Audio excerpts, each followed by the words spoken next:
Continuamos relatando la vida y obra de Enrique IV, el último rey medieval en Castilla, el predecesor de su medio hermana, Isabel la Católica. En el anterior capítulo narramos los primeros años de vida de nuestro protagonista, en extremo turbulentos a causa de las constantes y cruentas revueltas nobiliarias. A pesar de ello, Enrique relevó de manera natural a su padre Juan II, siendo proclamado como rey de Castilla un 22 de julio de 1454. Todos los prohombres del reino, desde el más poderoso hasta el más humilde, juraron vasallaje al nuevo monarca de Castilla, un prometedor inicio de reinado que Enrique prolongó con la liberación de todos los presos en el Alcázar segoviano. Muchos antiguos enemigos fueron excarcelados, como los condes de Treviño y de Alba, a quienes les fueron restituidas sus tierras y fortalezas, promulgando de esta manera el soberano castellano una clara línea de gobierno basada en el perdón y la concordia. Enrique también quiso zanjar pasadas rencillas con potencias extranjeras. Durante los primeros compases de su reinado, formalizó tratados con la Francia del rey Carlos VII, una vez esta nación concluyó la extenuante Guerra de los 100 años. Enrique también se amistó con Juan II de Navarra, infante de Aragón, uno de los más temibles enemigos tanto de él como de su padre. El rey consorte navarro renunció a las villas y fortalezas que poseía en Castilla a cambio del pago de una importante suma de dinero.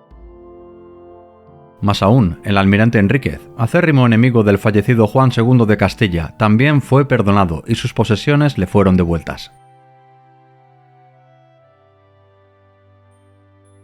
Enrique IV incluso se mostró en cierta medida magnánimo con la viuda reina Isabel de Portugal. Ratificó las últimas voluntades de su padre, quien legó a su esposa Isabel la ciudad de Soria y las villas de Arévalo y Madrigal. Sus mediohermanos Alfonso e Isabel también gozarían de unas generosas rentas. Al primero le fue otorgado a perpetuidad el maestrazgo de la Orden de Santiago y a la segunda le quedó en herencia la villa de Cuéllar, así como suficientes oro y joyas para su dote. La reina viuda, que contaba con 30 años de edad, se trasladó a Arévalo con sus hijos, apartándose de esta manera de la corte del nuevo rey. Más adelante abordaremos su situación, imprescindible para comprender el contexto de los primeros años de Isabel la Católica. A tenor de sus primeras medidas, Enrique fue apodado como el Liberal, otorgando al rey unas mercedes que fueron acogidas con regocijo por la nobleza y el pueblo. Pero pasados los primeros meses de reinado, muchos cortesanos se inquietaron ante la soltería del nuevo rey. Su matrimonio con Blanca de Navarra había sido un fracaso. En 13 años de connubio no habían conseguido engendrar, un problema que, según recogió el acta de nulidad matrimonial, se debió a un hechizo, no a la supuesta impotencia de Enrique, rechazada por su médico personal y un puñado de mujeres que declararon haber gozado de relaciones con el monarca. Ahora tocaba seleccionar a la candidata perfecta. Juan Pacheco, el nuevo valido de Enrique, fue el encargado de encontrar una nueva reina y, cómo no, buscó en el reino de Portugal. Recordamos que Juan Pacheco, además del marquesado de Villena, ostentaba el señorío de Alburquerque, plaza clave en la frontera lusitana. Enrique, que en los últimos años había sido proclive a la causa portuguesa más que a la navarra o aragonesa, dio luz verde para que se iniciaran las negociaciones. El capellán Fernán López del Orden, tesorero de la Iglesia de Segovia, fue enviado como embajador a Lisboa, preguntando al rey Alfonso V sobre la situación de su hermana doña Juana. Según nos narran las crónicas, doña Juana fue informada de la supuesta impotencia de Enrique, así como de las malas artes ejercidas para su divorcio, motivos que parece ser no le importaron en demasía a la infanta portuguesa, tal y como narra una crónica anónima con estas palabras.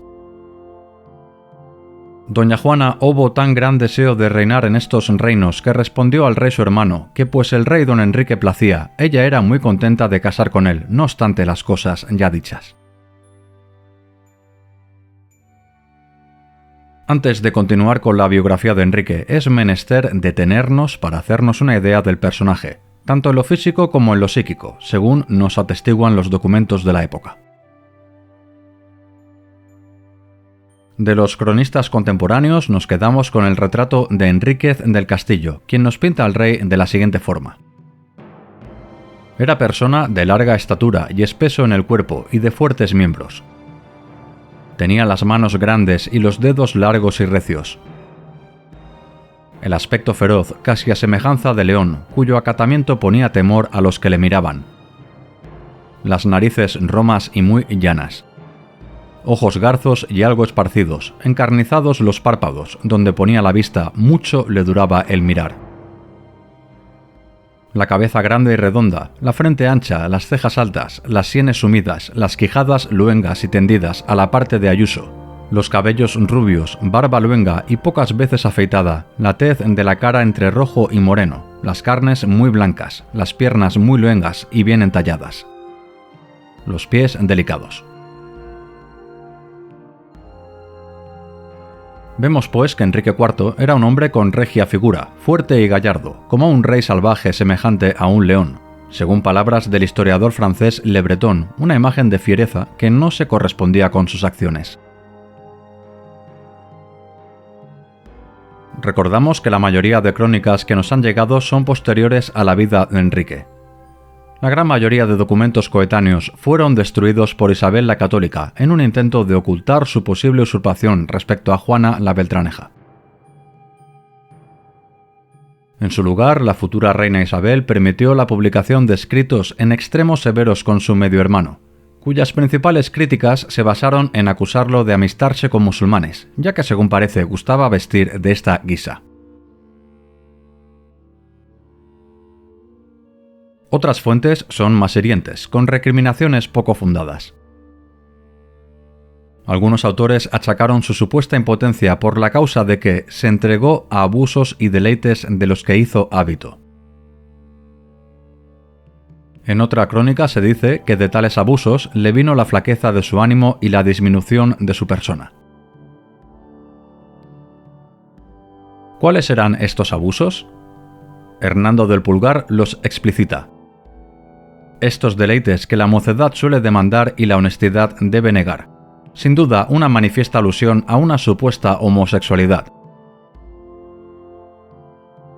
Más aún, las coplas del provincial en tono jocoso afirman sobre Juan Pacheco, valido del rey, que el de Alburquerque jode a personas tres, a su amo, a su ama y a la hija del marqués.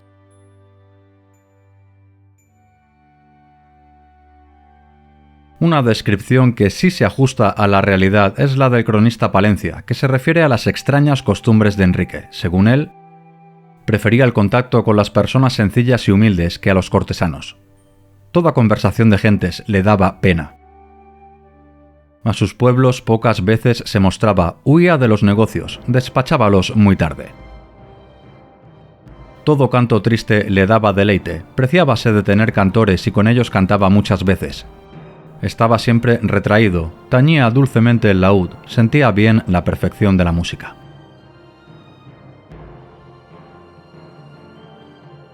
Este carácter sensible parece fue un rasgo heredado de su padre Juan II, amante de las artes y humanidades, así como la melancolía de su madre María de Aragón.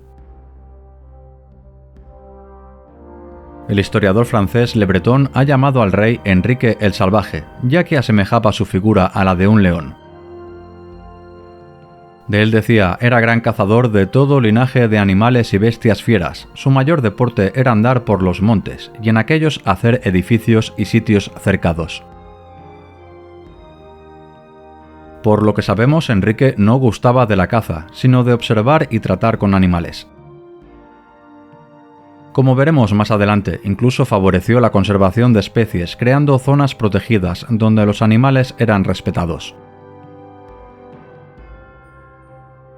En este sentido, el cronista Palencia no dudó en injustamente tachar al rey Enrique como enamorado de lo tenebroso de las selvas.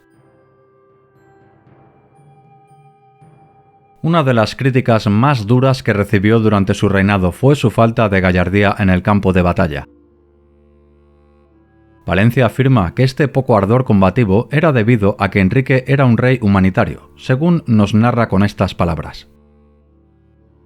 Apreciaba más la vida de uno de sus soldados que la de 1000 musulmanes. Un buen entendimiento con los hijos de Alá que fue reprobado por muchos de los miembros de la nobleza en su inminente campaña contra Granada, tal y como confirma el mismo Palencia, quien nos dice que, aunque las malas lenguas aseguraban que gustaba de reunirse con rufianes o moros. El viajero León de Rosmital, que anduvo por Castilla entre 1467 y 1469, conoció a Enrique en persona en la villa de Olmedo, aseverando que parecía por su indumentaria y maneras un rey musulmán. Como última curiosidad, Enrique sufría de prognatismo, un desarrollo anormal de la mandíbula, un rasgo genético que parece ser que heredaron los futuros Austrias. Hecho este inciso para hacernos una idea del personaje, volvemos a centrarnos en su biografía. A finales de 1454, Castilla estaba en apariencia pacificada, una situación que no se producía desde hacía décadas. ¿Qué mejor manera de unir a toda la agresiva nobleza en una campaña contra el Islam? A finales de 1454, Enrique convocó cortes en Cuéllar para planificar y subvencionar la operación, una propuesta que fue muy bien acogida por la nobleza.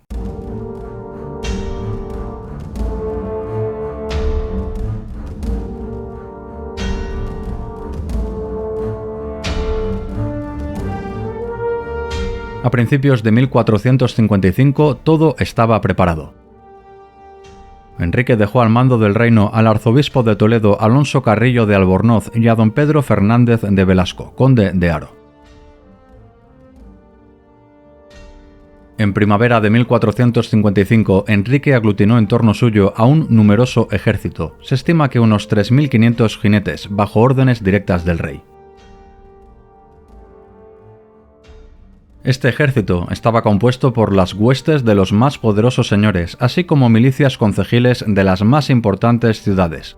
Hombres que marcharon a la Guerra Santa animados por el botín, tierras y las indulgencias dadas por el Papa. El objetivo final, reconquistar el reino de Granada.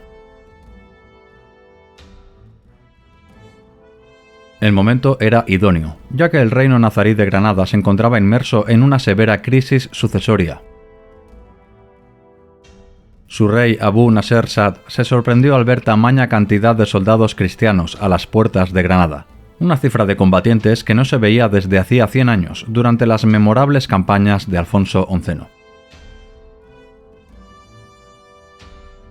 Enrique IV corrió sin oposición por la Vega de Granada, saqueando villas, quemando alquerías, sembrados y talando frutales y viñedos, los preparativos normales para acometer la invasión de un territorio. Aún no era plena época estival, estación imposible para emprender una campaña militar. Es por ello que debemos imaginarnos la sorpresa de los nobles cuando, una vez astragada la zona, el rey castellano ordenó que las fuerzas cristianas marcharan a la ciudad de Écija. Pasaron las semanas y Enrique permaneció pasivo, con el ejército ocioso. Muchos nobles se quejaron por la inacción del rey.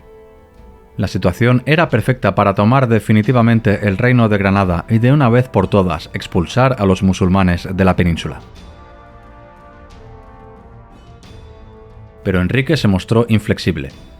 Repitió una y otra vez aquella célebre frase citada con anterioridad: «Aprecio más la vida de uno de mis soldados que la de 1000 musulmanes».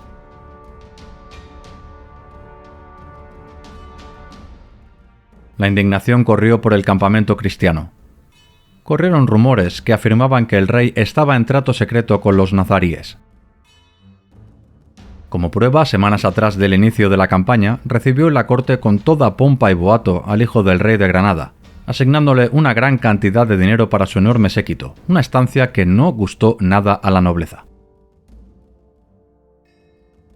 Una fuente de la época nos narra las correrías del príncipe de Granada de esta manera.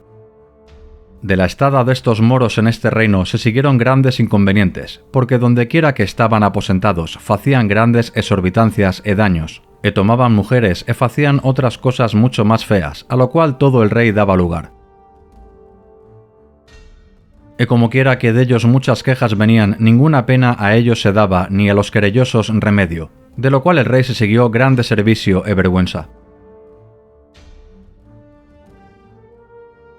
La campaña apenas duró unas semanas, para finalmente anularse sin motivo concreto alguno, una decisión que soliviantó a gran parte de la nobleza. En descargo de Enrique podemos aducir a la incompetencia marcial de la gran mayoría de nobles. Solo basta fijarnos en la irrisoria batalla de Olmedo. Quizá Enrique ponderó que no era el momento oportuno para lanzarse a una empresa de tal magnitud que pudiera acabar en catástrofe, como los tristes episodios del desastre de la Vega, acaecidos casi 150 años atrás.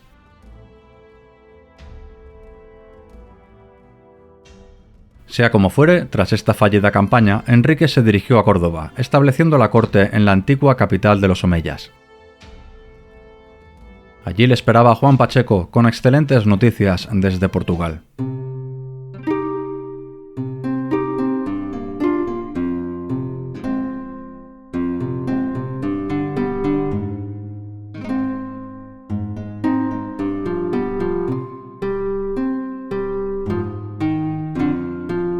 Había acuerdo total con Alfonso V de Portugal.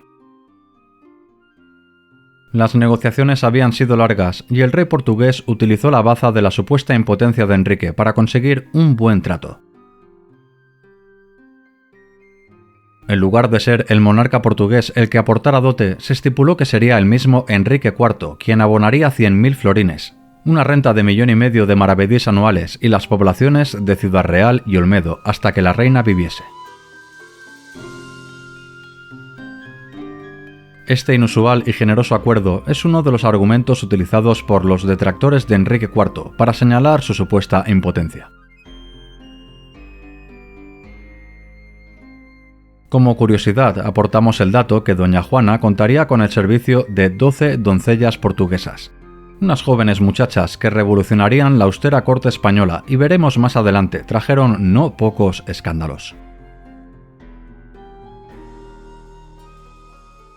Tal y como estaba pactado, la entrega de la novia se efectuó en Badajoz y con gran solemnidad fue llevada a Córdoba, lugar donde se celebraría el real casamiento.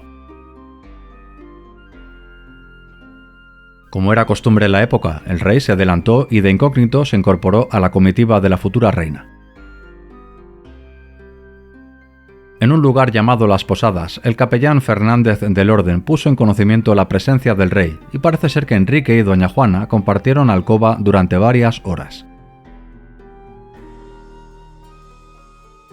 Finalmente, un 20 de mayo de 1455 se produjo la fastuosa entrada de doña Juana en Córdoba.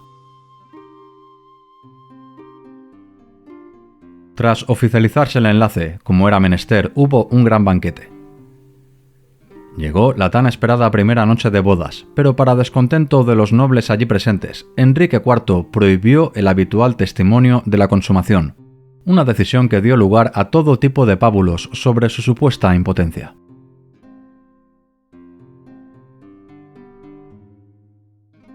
Hubiera o no consumación, lo cierto es que los primeros meses de matrimonio fueron felices, envueltos en una inusitada paz en el reino, a pesar de la fallida campaña en Granada. El cronista Enríquez del Castillo nos dice que el rey holgaba con su esposa, y ésta le seguía a todas partes. Parecía que ambos cónyuges se entendían a la perfección. Enrique IV, ante la ausencia de problemas políticos, vivió en paz y serenidad, adentrándose en los bosques tal y como gustaba, pero los meses pasaron y doña Juana no quedaba encinta. La sombra de la impotencia del rey volvía a planear por la corte. Poco sabemos de estos primeros años de matrimonio entre nuestro protagonista y doña Juana, más allá de algunos sorprendentes sucesos. Parece ser que el rey de Castilla mantuvo relaciones con Guiomar de Castro, una de las doncellas portuguesas de la reina, un escándalo que se hizo público y sacudió los cimientos de la corte. Pronto se formaron dos partidos. La ultrajada reina contó con el apoyo de Juan Pacheco, el marqués de Villena y valido del rey, mientras que Guiomar de Castro contó en sus filas con el poderoso obispo Fonseca. El asunto se resolvió cierto día en que la reina, delante de toda la corte, molió a palos a Guiomar. Enrique intervino, alejando a la agredida de la corte, pero no sin antes dejarla bien dotada.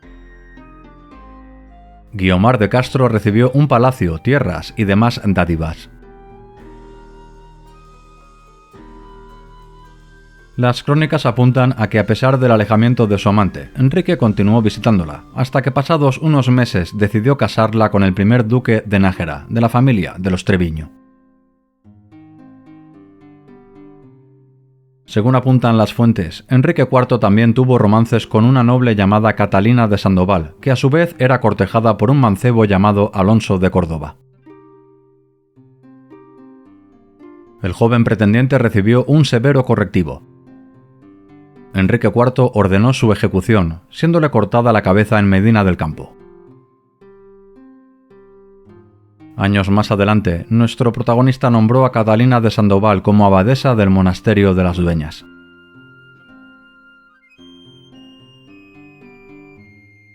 Aún y estas aventuras amorosas, lo cierto es que Enrique, pasados ya 6 años desde su matrimonio, no había conseguido engendrar.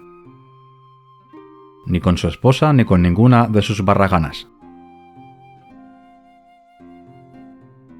Pero una primavera de 1461 todo cambió. Fue en la villa de Aranda. A bombo y platillo se anunció que la reina doña Juana estaba encinta.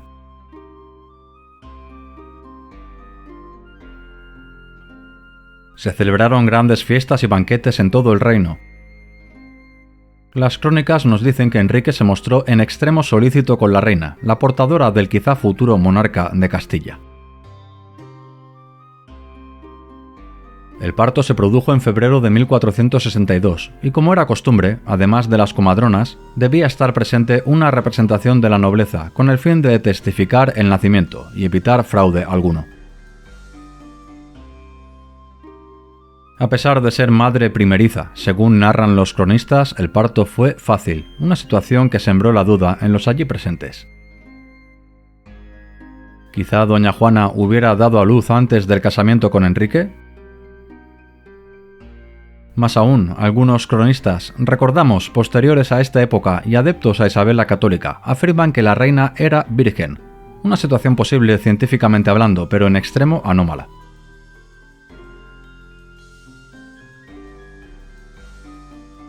Sea como fuere, un 28 de febrero de 1462 nació Juana, una niña predestinada a sufrir grandes penas y calamidades a lo largo de su vida y ser traicionada en infinidad de ocasiones.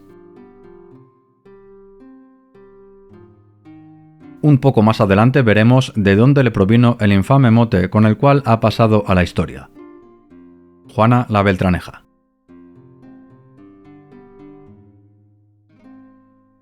La princesa Juana fue bautizada por el arzobispo Carrillo. El marqués de Villena y el conde de Armagnac fueron los padrinos, este último encabezando una embajada de Luis XI de Francia. Veremos más adelante cómo el arzobispo y el marqués se convirtieron en los dos más feroces enemigos de su ahijada. Pero de momento todo era felicidad en el reino. Una inusitada paz recorría Castilla, con buenas cosechas y ausencia de conflictos internos y externos. El vecino francés se mostraba deseoso de amistarse con Enrique IV, y el siempre levantesco partido aragonés apenas gozaba de relevancia, aunque Juan II de Navarra, antiguo enemigo de Enrique, había sido proclamado como rey de Aragón tras el fallecimiento de su hermano Alfonso V el Magnánimo. Precisamente por estas fechas vino a Castilla una embajada representando a la ciudad de Barcelona, ofreciendo el control de esta importante ciudad a Enrique IV. Parece ser que Juan II gobernaba de manera despótica la ciudad condal. Este asunto lo trataremos más adelante. Fuera de estas pequeñeces, el rey se encontraba exultante. La princesa Juana era una criatura sana y no existía ningún síntoma para preocuparse por su vida. Según narran los cronistas, nuestro protagonista ya no se mostraba tan hosco y huraño como de costumbre, incluso gustaba de colmar de dádivas y regalos a sus allegados. Uno de los más beneficiados por la gracia real fue un hidalgo de segunda división que bajo el amparo de Enrique IV había ascendido en la corte a pasos agigantados. No es otro que Beltrán de la Cueva, un hidalgo con arraigo en Úbeda, que llegó a la corte como paje de lanza y pronto destacó como uno de los más gallardos caballeros. Beltrán era el arquetipo del caballero medieval por excelencia. Apuesto, arrojado y de buen semblante, sin duda era todo un rompecorazones. Un ejemplo de su gallardía lo encontramos en un suceso acaecido poco después de que Enrique fuera proclamado rey. Una delegación británica arribó a Castilla y Beltrán de la Cueva organizó en el Pardo unos festejos donde hubieron diversiones, banquetes y torneos. Beltrán organizó un paso honroso. Esto significaba que el litigante se colocaba en un sitio de paso y todo aquel caballero que pasease con una dama debería aceptar una justa, arrojando el guante derecho si declinaba el duelo. Beltrán, soltero en aquella época, ganó a numerosos jinetes, ofreciendo sus triunfos a la dama de sus pensamientos, sin revelar su nombre, un anonimato que hizo correr infinidad de rumores en la corte. ¿Sería la reina doña Juana? Beltrán en aquel tiempo ya ostentaba el cargo de mayordomo mayor, un empleo de máxima importancia que permitía comunicarse en puridad tanto con el rey como con la reina. Sus frecuentes visitas a los aposentos de la reina dieron lugar a todo tipo de especulaciones. ¿Sería la princesa Juana hija de Beltrán de la Cueva? Más aún, ¿podría el rey Enrique haber animado a su mayordomo para que yaciera con la reina con el fin de acallar los rumores sobre su supuesta impotencia? Todas estas sospechas arreciaron cuando nada más nacer la princesa doña Juana, Enrique le otorgó a Beltrán de la Cueva el prestigioso y suculento título de conde de Ledesma, una forma de pago por haberse acostado con la reina. En descargo del rey debemos señalar que era costumbre en Castilla que el monarca adjudicara a su mayordomo un título de importancia cuando se celebraba un gran evento, como fue en este caso el nacimiento de la primogénita real. Además, Enrique planeó el casamiento de Beltrán con una Mendoza, hija del marqués de Santillana. Es decir, el novio necesitaba de ser poseedor de un rango nobiliario como mínimo similar al de la novia. Es por este motivo que quizá Enrique IV asignó de manera alegre el condado de Ledesma a su mayordomo. Sea como fuere, poco después del bautizo de la princesa, Beltrán se casó en Guadalajara con Mencía de Mendoza y Luna, asistiendo a la boda tanto el rey como la reina. Algunos historiadores apuntan al acercamiento de Enrique IV con Beltrán de la Cueva como el detonante que hizo colmar la paciencia de Juan Pacheco, el marqués de Villena y hombre de máxima confianza del rey. En el siguiente capítulo veremos cómo las relaciones entre el soberano y su valido se deterioraron hasta el punto de llevar a Castilla al borde de una guerra civil.